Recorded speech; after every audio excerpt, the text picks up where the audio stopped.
Is there anything like October baseball?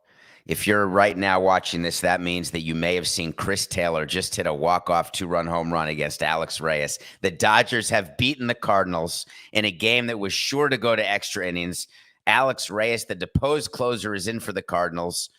The Cardinals, who don't deserve to win a game when you go 0 for 12 with runners in scoring position, can't score except on a wild pitch in the first inning. A game that had everything with a 90-win team, hottest in baseball, 17 in a row on the road in LA, against the Dodgers, who had won 15 in a row at home, a team that won 106 games that rightfully should not be playing one-game elimination when you win 106. The game goes on. I want to talk about so many things, but I want to start at the end. I want to start with what it feels like right now, and I'm going to go negative. What it feels like to be in the St. Louis clubhouse when you are walked off in a playoff game. I've been on the other side, walked off a team several times, but being walked off, it is DBR. You're despondent beyond repair. When you're the manager, you don't say a word. Did you see what Schilt did when Reyes walked off the mound? He just patted him right in the butt as Reyes walked down the stairs into the clubhouse. You don't say a word. The players go into the clubhouse, into the losing clubhouse. They sit at their chairs. They put their hands over their face. There's a moment of paralysis. A few guys go into the food room. A couple guys go into the shower. 80% of the team is just sitting there. The traveling secretary goes into the clubhouse, puts a note on the board with what time the bus is leaving, having just called the charter company to make sure the plane is ready to go because they are flying back on a red-eye to St. Louis tonight. The clubbies are packing bags for the players while the players are sitting in their chair because they got to get the duffels packed. They got to get the equipment truck packed, and they got to get that truck on its way to the airport, but the players aren't moving. President of the team comes down, GM, Mozeliak goes into the clubhouse, walks into the manager's office, sits there quietly, maybe gets a drink. Traveling secretary walks in. GM says, let's give him an extra 25 minutes. We're going to go an hour till bus time. We're going to do 2 buses, one in an hour, one in an hour 20. And you say nothing. You just let the moment breathe, because there is no way to recover within an hour. Then they're going to get on the bus. It'll be quiet, no music. Then they'll get on the plane. The players will fall asleep. The executives in front of the plane will have their eyes wide open, thinking about what could have been, thinking already about planning in the offseason, not believing that their season had come to an end. When the plane lands in the morning in St. Louis, there'll be an announcement given to the players that they can come by the ballpark the next day to get their stuff if there's specific times. But generally, you just say goodbye. And just like that, a season where you worked from spring training in Jupiter, where you don't think you are going to make the playoffs because you have a 2% chance. You then make the playoffs by having a September to remember, and then poof, like Kaiser Soze, it's done. Let's go to the winning side. Chris Taylor, 8 for his last 72. The guy couldn't hit the side of a barn, couldn't throw a ball into the ocean. Good defensive player, defensive replacement. Dave Roberts had no one left on the bench, used Pujols to pinch hit against McFarland, hit the ball, F8, flew out to center field. Chris Taylor, he's got a hit, right? You put him in to play defense. His time is up in the lineup. You don't expect anything. I've been there. You're thinking about the 10th inning. You're thinking about having your Reyes come in. You're already getting the mind moving toward extra innings. You're looking to see who's going to give you how many innings. As the president of the Dodgers, I'm actually already thinking about winning the game in the division series against the Giants, and what happens if your Reyes has to go 4 innings or 5 innings or do his best Evaldi Boston Red Sox imitation.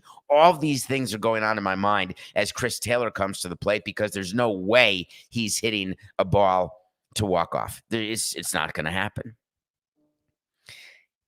And then it does.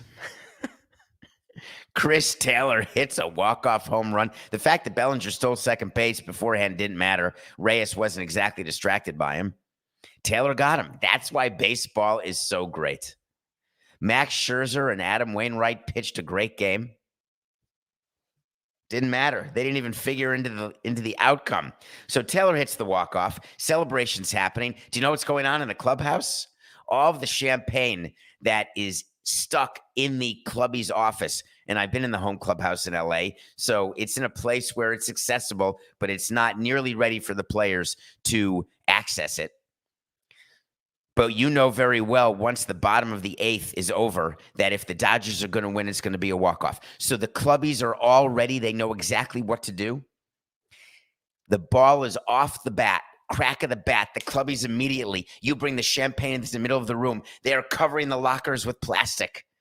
Because in case the Cardinals had won that game, there's no plastic over the lockers, because then the Dodgers clubhouse would have been silent. So they cover the lockers with plastic while Taylor is running around. They've got people from the visiting side, people from the home side, people from stadium operations. Everyone is in the home clubhouse because they're quickly getting the plastic up. Champagne in the middle while Taylor's rounding the bases. They're doing the celebrating. I'm so excited. I'm coughing. I'm sorry. Live on YouTube, coughing. I'm tired. It's 12:37 here on the East Coast. We've only just begun.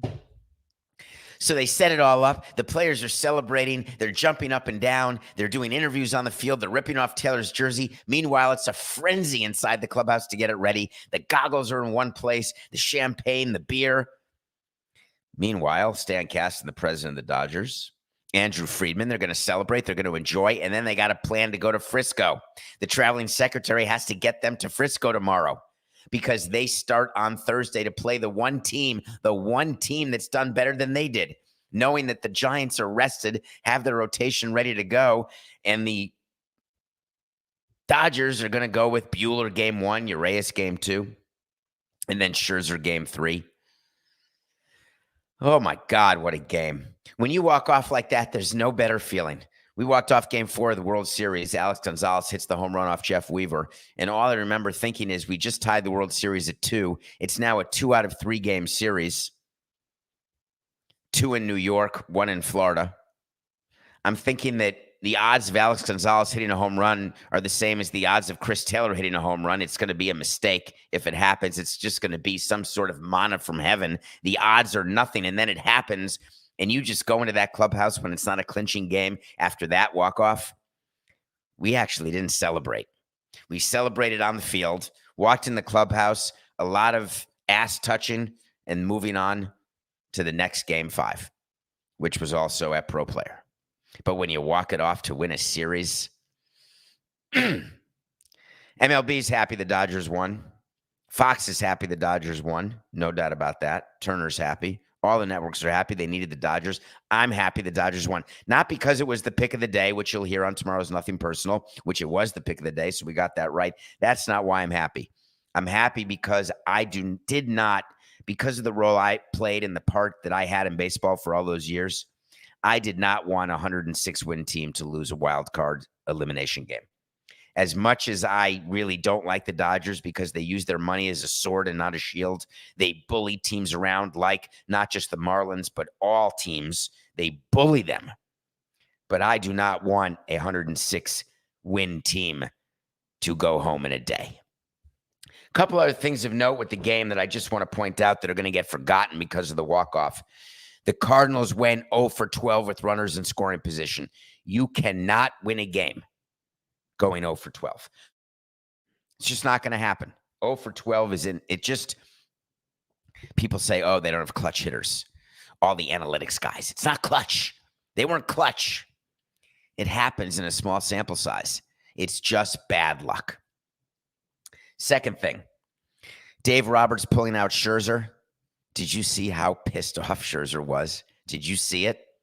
Scherzer shook Roberts' hand on the mound before giving him the ball. Number of times I've seen that in 18 years, I can count him on a fingerless hand. 0. Never seen a pitcher do it. Scherzer is exactly the person you want on your team. He wants the ball in elimination games, and I like it. So he pulls him out, and it works out. What about Schill's decision to bat Wainwright with a man on first. What inning was that, Coca? He was sleeping. I think it was in the 5th inning, 6th inning, top of the 6th. I have my note. It was the top of the 6th, Coca. Wake up. It was the top of the 6th. Man on first, 2 outs, Wainwright up in the 9-hole, and they don't pinch hit for him. You have to. When you need to score runs and you've got the kind of bullpen that the Cardinals have, you have got to pinch hit and hope you get a gapper. Period. The fact that that was not discussed before and decisions were made before shocks me. I do not know the argument to have Wainwright come back and hit just so he can pitch another inning, which, by the way, can you confirm or deny that he did not make it through the 6th inning? After hitting for himself, I do not believe he made it through. I don't know if you're there, Coca. But anyway, I don't think he did. So this game had a little bit of everything. I'm glad you watched it. I'd like to know from you guys, if anyone's in this feed right now, how do you feel? By the way, someone wants to know if you're real, Coca. Just come on and say you're awake, please, for Moises. Just say you're awake, please. Hello? Coca? Nothing. He's not real. He was here yesterday, but now he's gone. I really don't think he's on the feed. I don't even know what I was talking about before. Someone just responded, no, he is real. I promise you he is. He's supposed to be in my ear, and he's supposed to be able to talk right now on this postgame. But I have a question for you in the feed. How do you feel about a 4-hour and 20-minute 3-1 game? Do you feel as though the tension built, there was enough excitement that kept you interested? Do you feel as though that you had no problem with game time, no problem with pace of play, no problem with pace of action? Because this was one of my major things in baseball, worried that you were not interested to watch a game that long. Because as an executive, I'm not. It's too long. The networks don't want it that long. The fans don't want it that long, in our opinion. Executives, players, nobody. Now, the argument I got was from old school baseball people like Joe Torre, John Scherholtz. They said people don't mind if they're 4.5-hour games. The excitement of it, they're perfectly okay. Playoff games building to a crescendo like this. And I just happen to disagree. I think in this day and age, when we are trying to entertain you, you want to get the games done in 2 hours and 45 minutes, hard stop. Let me know your thought. All right, let me get to a few questions here at 12:43 a.m., if you don't mind. I'm going to go all the way up to the start of this feed and see what we have. All right, I want to talk to Samson. You are. What's your question? Overtime. No, it's called extra innings. That's not even a question. What a game. All right, that's not a question. Yes, we're live. I understand that. Go Atlanta. That's not even a question. Do the Dodgers bring back Bauer with Kershaw out? No. Who's asking about Trevor Bauer? Let me just give you a quick Trevor Bauer hint if you're a Dodger fan. He's never going to wear a Dodger jersey again. Never say never. Wait for it. 3, 6, 9. Trevor Bauer will never wear a Dodgers uniform again. One of the reasons why the Dodgers traded for Scherzer and why they're going to be pressured by Scott Boras, who was sitting with Juan Soto in a Trey Turner jersey in the front row, might I add, which made me smile and a little bit of gag. I had a tiny bit of gag. I was thinking to myself, how would I feel if there were an opposing team's player, because Washington's an opposing team, getting the best seats to sit with Boras while he's wearing his vest with his logo on it, and Soto's in a jersey of a Nationals team, and Trey Turner, we got him from the Nationals. I'm in. I'd be all in. I'd want Juan Soto there. I'd probably send down like a dozen balls to have him signed so we could give him to fans and to people who have complaints. That's why we have players sign stuff, right? Because when you complain to a team, oh, the hot dog was cold. Oh, I spilled my drink and couldn't get another one. Oh, I got hit in the noggin with a foul ball. Oh, no problem. We'll send you an autographed ball. You want one of Juan Soto? Put it in the stash. When sponsors say, oh, we didn't get our money's worth because your team stunk. No problem. You want a Juan Soto ball? It really is true. That's what we do. So Bauer's not coming back. Kershaw's out for the whole postseason. You've got Buehler, Urias, and Scherzer. Those are your starting 3. When there has to be a game 4 in a 7-game series, if they past the Giants in the division series. It'll be interesting to see what Dave Roberts does. He's not going to go a bullpen game, but man, these bullpens are something, aren't they? Everybody's throwing 97, 98. It's just insane. Okay. Let's see what else we have. So glad. I love the Lebitard show. Thank you. Okay. That catch that who made? That's not a question. It's 6:34 a.m. in the Netherlands. Finally, I can go to bed. Now, that's funny. When I've traveled to, that's not a question, but I would like to say that I've been lucky enough and privileged enough to travel overseas like Coca gets to in December when he goes to Europe for his first time. And when I first got into the game and I would go on vacation overseas, I had what was a little pager, and the pager had little dots on it that signified runners and little digital numbers of the uniform number of the player at bat. So you could see who was at bat and you could see whether there were runners on base. And I would stay up because I never missed a game. I never missed a pitch. Before there was video in MLB.com, I would watch my pager that I bought. It was a thing you bought like at an electronics store. And I would stay up all night, and then I'd be up during the day because it's during the day and you want to do stuff, whether it's sightseeing or going to museums or sitting on the beach. So I would never sleep, which was fine because I didn't need sleep. And then eventually you get a BlackBerry. BlackBerries had a little better way to watch games, but no video. And then you'd get video, but it would be very choppy. So you'd be watching a pitch that would go to home plate because you didn't have good connection. I don't remember it was Wi-Fi. It was like cellular data where you were paying by the gigawatt or something. So then it became a full TV where when you're overseas and you're up in the middle of the night, you actually can watch an entire game in HD on your cell phone. So I watched over a course of only 20 years that change in technology to watch games in Europe or in a different time zone. I'm very curious what it's going to be like in the next 20 years. Can you imagine if the progress that we've had technologically in these last 20 years ends up the same in the next 20 years? So the gap from 20 years ago to now is the same as the gap from now to 2041. I wonder if that means that I can just look in my eye maybe, right? And the game would come out in my eye. All right, what do I think of Bellinger's performance tonight? And what does that mean for his future contract? Bellinger has lost his way. He is unable to hit. He hasn't lost his defense, hasn't lost his speed. He can't hit anymore. He's an offensive liability. The reason Bellinger was in the starting lineup, and Dave Roberts actually said it before the game, was because of his defense. He hit him eighth. Did you hear that? I forgot to mute that. I had a little air bubble. Did anyone hear that? This is live, baby. You're getting it. I had a little greps. It happens. I'm supposed to hit the mute button when I do that. Ready, like, so you don't hear it. So Bellinger is going to continue to hit eighth, maybe seventh if he plays. I'm not sure how to fix him, but I'll tell you right now, I'm not paying him $20 million a year. I'm not paying him $25 million a year. I'm giving him a 1-year deal, maybe a 2-year deal at 12 each. That's all it is now. That's how far he's fallen. He's got to prove that he's back. Good question. Yadier Molina is a washed-up catcher, a.k.a. Jake Taylor. Jake Taylor. Oh, I wish I could show you. I have a signed card by Tom Berenger playing Jake Taylor that I bought at a charity event because I love the movie Major League. Molina is way better than Jake Taylor. Jake Taylor couldn't even get down the line when he tried to bunt for a base hit to end the game. He couldn't even get up out of the crouch to throw the ball to second base, and he had an arm like a wet noodle. Molina, I grant you, is old, but he's way better than Jake Taylor.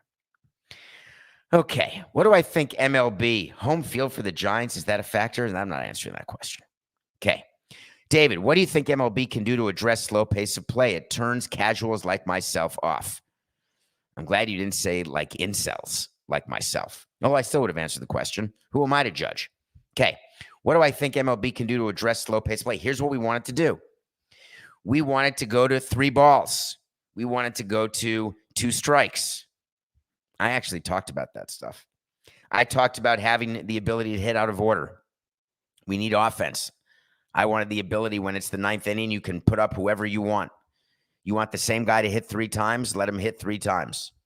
That would change the game. People went crazy. Can you imagine Aaron Judge getting 3 at-bats down 1 run in the ninth inning? That'd be exciting, wouldn't it? I need a pitch clock, and I don't mean a pitch clock like the crap that we're doing. That's a fine, Coca. It's not we. I'm a they. It's they. I'm still me, but it's they because I've been gone since 17. They need a pitch clock. A pitch clock. We are live. Listen, it happens. I want no ability to step out of the box if you're a hitter. I want no ability to step off the mound. I want no mound visits at all. I want earpieces in the pitcher's ear, and I want communication coming from the catcher and from the dugout into the pitcher's ear. I want no time wasted at all. I want no shifting. How many times did you see a ground ball up the middle that became an out? How about that huge play? Who was it who hit it? I have a note here. Trey Turner, with the bases loaded, hit what should have been a base hit up the middle to score 2 runs, and it was a double play. Do you remember seeing that? It was in the 3rd inning when Trey Turner did that. That ball just missed second base. I think we have to try to get baseball back to where it was. And I don't mean as a traditionalist. I mean, it has become so technical and so analytical that we've got defensive players in the perfect place. Now you're going to argue with me that there was a hit against the shift. I can't remember in the 9th inning, one of the Cardinals hit a ball against the shift. There was no one playing third base, and that became a hit. But those numbers are so much fewer than the hits that are now taken away because of positioning. I think you may see 2 players are required to play on each side of second base. You're not going to see the ability to hit out of order. That's just something extreme that I came up with. But I think MLB does need to address it because you cannot continue to have 4-hour and 20-minute games, even though people say it's just October. What's the big deal? It is a big deal because we need casual fans like you, Matt. We need you to be engaged in the sport and not just in October. Okay. MLB office will be breathing a sigh of relief with the Dodgers making it to the NLDS. Yes, that is true. Do you know the Dodgers and Giants have never met in the postseason? Is that possible? Well, in the old days, in the division, you could not face each other until the LCS. So I guess it is possible. If Coca's got it on the document, then it means it's true. Okay. Let me see what else we can do. It really is the first ever Giants-Dodgers series? It's impossible. Okay. If the Dodgers lost today, would MLB try and change the postseason rules? I love where your head is at because that was actually talked about today. I was speaking to a friend of mine who's still in the game, and there was talk that if the Dodgers did lose tonight, that there would definitely be a group of owners who would not want to continue with the elimination games for a team that wins this number of games. So, for example, what do? If you win 106 games but don't win your division, you get a bye, and then you let in the 3rd team to play the wild card game, but then you add an extra team somehow. There's nothing you can do about it. If you expand the playoffs, it makes it even more possible that a team that wins 106 games. How do you make a team not win 106 games? That is the question you should be asking. How do you have 2 teams in the division win that many games? What's the main reason in your mind? I've got it. Because there's so many teams who stink that they were feasting on them. Name other teams in the National League West quickly. Who was in there, Coca? How many games did Arizona lose? 125, 160? I think Arizona went 2 and 160. Colorado traded Arenado to the Cardinals. Colorado didn't lose that many games. What did they lose? 90 and change? 87. 87 only.